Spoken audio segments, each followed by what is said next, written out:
Hey everyone, it's Alexander Robinson. Welcome to the channel and welcome to Best Picture Month. Continuing with my double feature retro review series through the entire year, February will be dedicated to two movies that have won the Academy Award for Best Picture. Since the 96th Academy Awards take place on March 10th, I figured now would be the best time to talk about a couple Best Picture winners. So let's get started with this first review.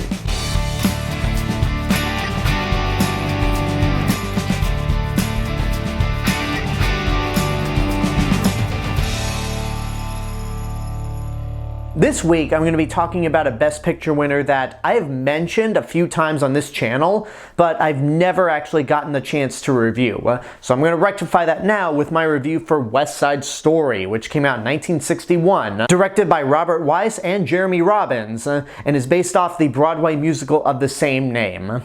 Now, I've already reviewed the Steven Spielberg version from 2021, so I'm not going to be going into a plot description with this movie, because if you've seen that version, if you've seen any version of West Side Story, or if you've read Romeo and Juliet, then you know the plot to this movie, so I think it's just kind of pointless to go over a plot description. Instead, I'm going to be telling you about my first experience of watching this film, because I think for anybody who is exposed to West Side Story for the first time with no knowledge that it's supposed to be Romeo and Juliet, this movie might come across as very manipulative.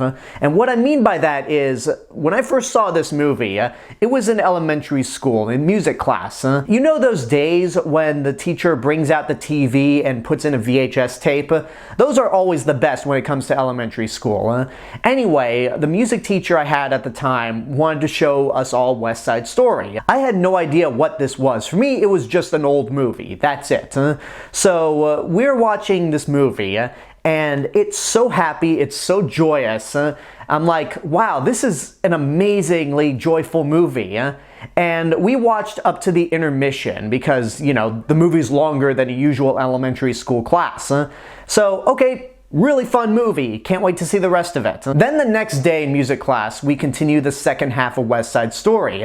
And the second that riff is gutted by Bernardo during the rumble, the mood just changed for everyone. Like, what happened? Like, it was so joyous and happy, and all of a sudden it just got dark really quickly. That's what it was like watching this movie for the first time. I had no idea that it would go downhill that quickly. And from that point on, the movie has always stuck with me. I've seen it several other times, whether in a movie theater or on Blu-ray, and it never fails to disenchant me. That's corny to say, but this has always been my favorite movie musical from the day I saw it. It's one of my top 100 favorite movies of all time. I absolutely adore it. Even getting older and realizing that, yeah, this is Romeo and Juliet, and yeah, there are a lot of controversies surrounding this movie, it still hits me. It's still very effective. I think the fact that the movie catches you off guard is one of the biggest strengths, because the Sharks and the Jets just seem like a bunch of teenagers causing trouble. When they talk about having a big final rumble to square things off, you're thinking, oh, they're just puffing up their chests. It's not gonna happen. It's gonna be totally harmless. And again, when that stabbing happens, it makes the emotional high points hit harder. You just wouldn't think that in a million years any of these kids would end up dying as a result of, well, let's face it, their stupidity. I mean, yeah, they had terrible backgrounds, the Jets, but they're a bunch of morons at the end of the day. Whereas when you watch the Steven Spielberg movie, you go, yeah, these guys are actually gangsters, and when the bad stuff goes down, you think, well, of course it was going to go that way. Russ Tamblyn as Riff, the leader of the Jets, is very charismatic. You could tell why he's the leader of this group, and all the other Jets are just very much there. They have more personality than the Sharks, but I think that Riff is probably the only one that really stands out. George Chakiris plays Bernardo, and fun fact, he actually played Riff in the London adaptation of the musical, so that's a little neat bit of trivia there. But he's good as Bernardo, And when I watch him, I get the impression that he's just annoyed at the Jets more than anything, because he seems like the more mature one. But because he's considered to be a foreigner by the Jets, he has to pretty much defend his honor. And he's just super charismatic, despite some controversy surrounding him and many other actors in this film. But performance-wise, he's really good. Rita Moreno is fantastic as Anita. She brings so much to the table with this role. The dancing is incredible, and there's just an overall reason why she won the Academy Award for Best Supporting Actress, which results in one of my favorite acceptance speeches of all time. When she was announced as the winner, she just goes up on stage and says, "Wow, I can't believe it. I'll leave you at that," and just walks off. That is a pretty, I can't believe I'm using this phrase, but a pretty baller move when it comes to accepting an Oscar. But then you have Richard Beymer and Natalie Wood as Tony and Maria, respectively. And I feel like these two, more than anyone else, make the movie what it is. I mean, yes, there's the incredible dance choreography. Yes, there's Rita Moreno's performance.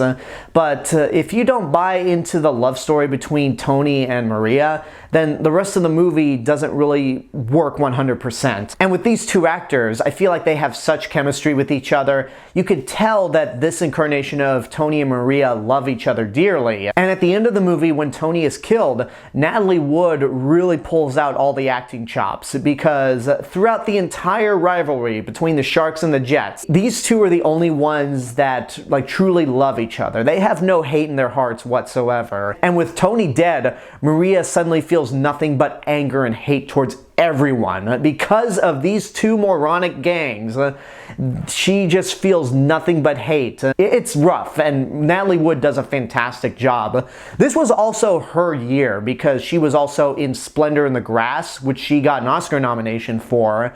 And this was pretty much the year that rejuvenated her career. And she's flat out fantastic in both films.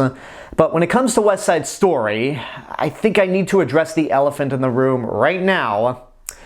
One of the biggest problems I have with this movie, that everyone should have, is that there is so much brown face. George Chakiris is not Hispanic, so he's certainly in brown face. Natalie Wood is Russian, and she's in brown face. And the sucky thing is that this was my first exposure to Natalie Wood. And when your first exposure to an actor is so engraved in your mind, you can't think of anyone else but that performance of theirs. And sometimes I have a really difficult time thinking that Natalie Wood isn't Latina. That's so wrong to say, and I hate myself for that, but it's true. Even Rita Moreno, the only Puerto Rican in this movie, had to be touched up with brown face a bit, and that feels wrong. And the only excuse that I can think of is, well, that was a different time. It's not excusable, I don't condone it, but there was a different mentality of our culture back in the 1960s. It was wrong back then, and it's certainly wrong today, which is one reason why the Spielberg version is at least superior to this one. Let's actually talk about that for a second. Which version of West Side Story is actually the better one? Because when the Spielberg version came out in 2021, a lot of people were saying this is the superior version. And even going into it, I thought there's no way that this can top the original. And I even walked out of that movie thinking, holy crap, Spielberg did the impossible. If there was ever a good reason for me to delay reviewing this film for so many years, it's that I had more time to think about which version is actually better. And for me, I think both of them have their equal strengths and weaknesses. I think the dance choreography is so much better in this film here. Jerome Robbins' choreography is absolutely iconic, but if there's anything that kind of brings this movie down, and that's a big kinda, it's that a lot of it feels like a stage production that was basically filmed. It doesn't feel like a movie, where Spielberg's version definitely feels more cinematic. I like the differences between all the characters in each version. I already mentioned how the Jets in the original feel more like teenage pranksters, whereas in Spielberg's version they feel more like straight up gangsters. I like how in the original Tony is somebody who just matured. He's like, look, that old life is behind me. I don't know why y'all are still clinging on to it. I've moved on. I want to live my best life. Whereas Tony in the Spielberg version has done some shady things in the past and murdered somebody, and that's his reason for trying to go straight. He wants to try to put that past more behind him than the Tony in the original. Chino in the Spielberg version is more developed and defined than in the original, because in this original film, he has like maybe one scene in the beginning when he's introduced, and then he just kind of disappears until after the Rumble, and he doesn't really leave that much of an impression. Not to mention that he's also a member of the Sharks, whereas Chino in the Spielberg version is not a member of the Sharks. He's just a friend of Bernardo, and there's even a moment in the movie when he asked Bernardo to let him be a member of the Sharks, and Bernardo tells him, no, that life is not for you. Just stick to the life you have right now, and hey, here's my younger sister, Maria. So when you get to the post-Rumble, Chino grabs the gun and kills Tony. You're thinking, damn, like Bernardo spent so much of his time trying to keep Chino from this life, and it ultimately consumed him in the way Maria just got nothing but hate after Tony's death. Also, Chino just seemed like a nice guy in the Spielberg version, and if Tony hadn't showed up to the dance, you really get the impression that he and Maria were made for each other. Now granted, in real life, Rachel Ziegler and Josh Andres Rivera, the actors who played Maria and Chino respectively, are in fact girlfriend and boyfriend, so hey, that works out in the end, and I'm happy for the two of them. Now, when it comes to the musical numbers and which version does them better, again, one version does them better than the other, and vice versa. America is just spectacular in both versions. It doesn't matter which one you watch, they're both amazing, but I might have to prefer Spielberg's a little more just because it's visually more interesting than just dancing on a rooftop. Cool works much better in the Spielberg version than it does the original, because the original takes place after the Rumble, with all the supporting characters that you're not heavily invested in. Whereas in the Spielberg version, it's used as a conversation between Tony and Riff on, hey, think about this carefully, man. You're bringing a gun to a Rumble. That's not good. Just let's go on, do something more peaceful and forget about that. So I think story-wise, Cool makes better sense in the new version. Officer Krupke is better in the original version than in the Spielberg version, in my opinion. Somewhere, I think, is better in the original also. No disrespect to Rita Moreno in Spielberg's version, but I didn't think it made a whole lot of sense to have that character sing that song. The rest of the musical numbers in either version are fantastic and not really worth comparing in my opinion. So I think Spielberg's version at the end of the day is probably a more well-made movie. It's certainly more cinematic and feels more like a film, but there's no denying how iconic the original version is. So one day I'll prefer the original, one day I'll prefer the Spielberg version. That's why they're both tied as one of my favorite movies of all time. But I think right now, the original version is my favorite because it's just absolutely iconic. It made an impression on me at a young age, even if it flat out sucker punched me with its manipulative change of tone. And of course I have to say, get off your ass and go see it right now. It is truly one of the greatest movie musicals of all time. I understand a lot of the problems that people have with this movie, and I don't blame people for hating West Side Story in general for these problems, especially considering the fact that they refer to Puerto Rico as a country when it's a U.S. territory.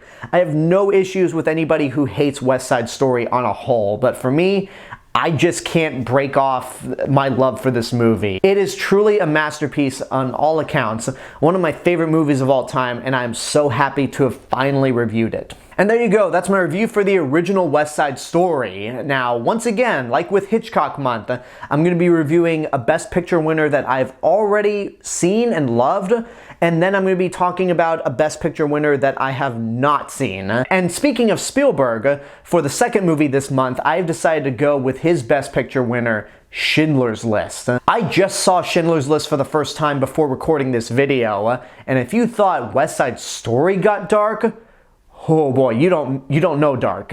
I'll talk about that movie in 2 weeks though. But until then, I want to hear what you guys think about West Side Story. Whatever your opinions are, let me know in the comments below. Don't forget to like the video, subscribe to the channel, and hit the bell button to get notifications. If you want to find me elsewhere on YouTube, you can go check out my travel and theme park channel, Alexander Robinson Travel Channel, and follow me on Facebook, Instagram, Letterboxd, Threads. I'll see you guys in the next video, but until then, have a good day and take care of yourselves.